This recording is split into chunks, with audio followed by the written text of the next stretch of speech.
Silver is a company focused on high-grade, district-scale deposits, particularly of silver mineralization.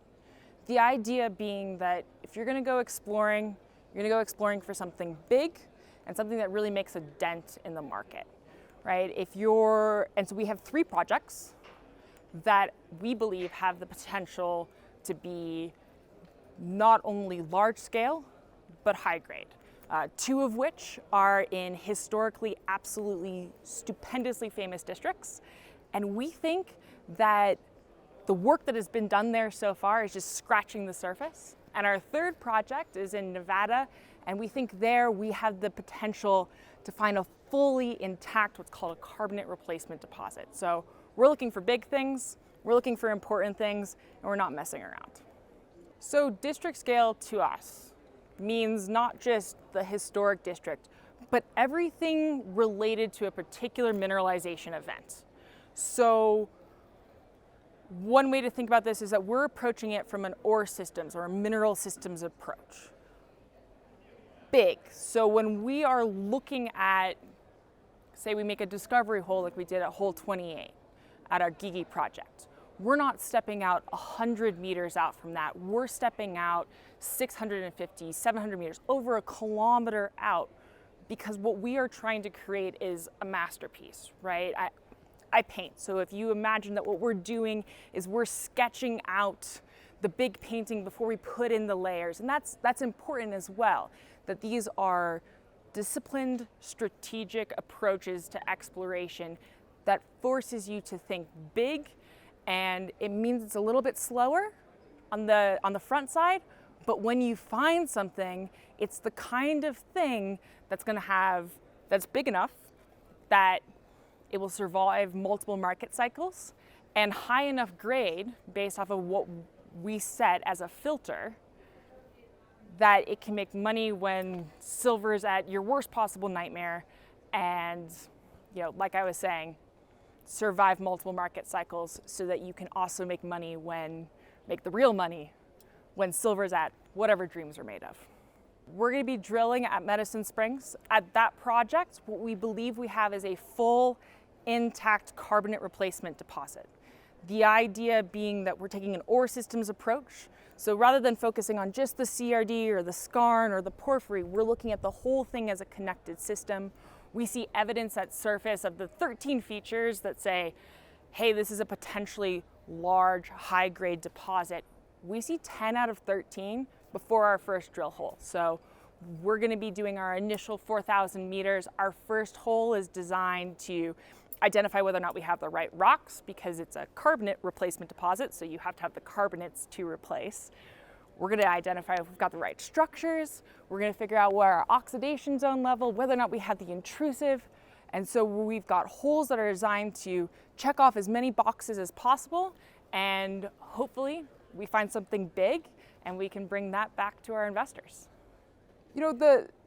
I'm a young person, obviously, but I grew up in this space. And I would say one of the big things is taking the time to understand some of the geology a little bit, right? Doing some homework, doing some research on the basic aspects will hopefully help you determine, which projects have legs. And another thing that you can use is something called Archie's rule. So this was developed by Archibald Bell of Noranda, and the general idea is that you can plot out if your net smelter recovery equals at least 2 times your operating cost. You plot this out, you end up with a situation for determining economics that grade is king. The higher your grade, the more buffered you are from the price, right? Because metals are cyclic. So if you are looking at a project using that lens of I'm looking for something high grade because that will survive when a market's at the low. And it also needs to be the idea of looking for something big, right? That's one of our focuses with Reyna, so that you can survive those multiple market cycles, and that's how you really make a big difference and really see the market cap on a company go up. Because realistically, junior companies their value is discovery driven, and you want to discover something that makes a dent. So my first ever investment in this space was when I was 8 years old. It was in Exelon Resources, which is where they found the Platosa carbonate replacement deposit. My dad was involved, so I had a little bit of a bias there, but I saved up $500 and put it into some stock, and when they made the big discovery at Platosa, I was able to take that and put it into Mag Silver. So, doing pretty good with that. And I think one of the big things is, especially for young people, we have time, right? We can go long-term investment. We can get in on the early stage, and it might take 10 years, but if you're invested in a company like Mag, which goes from a market cap of 10 million to a market cap of almost 2 billion, right? If you're involved in that early on, that's the kind of deposit, that's the kind of company that you want to get involved with, and we're hoping Reyna Silver will be, well, at least a little sister of Mag. It would be pretty sweet. Discussed already. You feel free to discuss it now. I think Reyna Silver's in a unique position because we have 3 projects with such incredible potential. I mean, most companies would be pretty excited to have what we believe is the other half of one of the world's largest carbonate replacement deposits. The Santa Eulalia district, where Gigi has produced 500 million ounces of silver.